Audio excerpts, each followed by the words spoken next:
আসসালামু আলাইকুম রহমতুল্লাহ।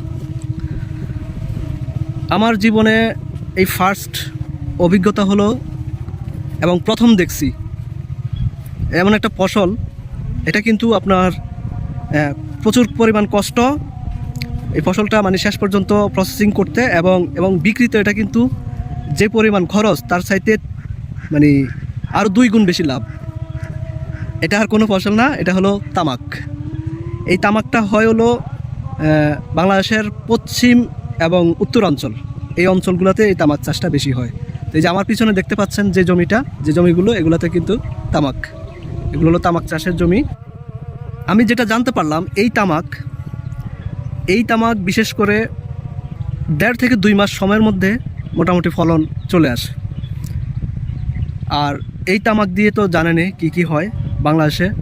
আর এই তামাক হলো যারা উৎপাদন করে এদের থেকে মানে যারা ব্যাপারী আছে তারা কিনে নেয়।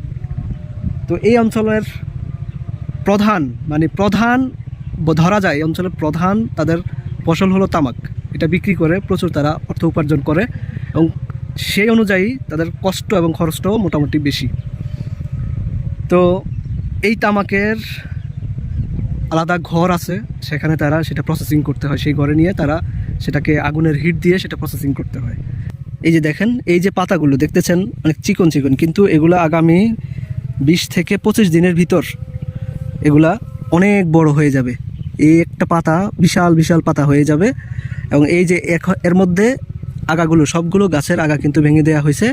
এগুলো আর বাড়বে না, বাড়ার সুযোগ নেই। কারণ এখন থেকে 20 থেকে 25 দিনের ভিতর এই তামাকগুলো উঠে যাবে। আর উঠে তারপরে প্রসেসিং শুরু। যতদিন এই তামাক এর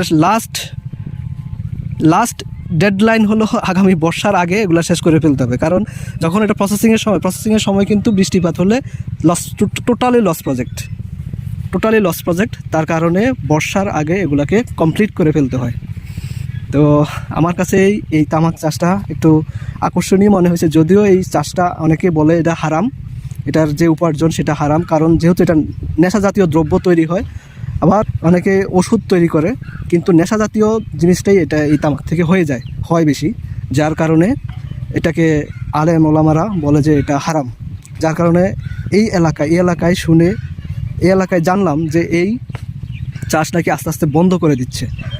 এটার বিপরীতে ভুট্টা, গম, যে জব, এই চাষগুলো এখন বেশি করার তারা চেষ্টা করতেছে।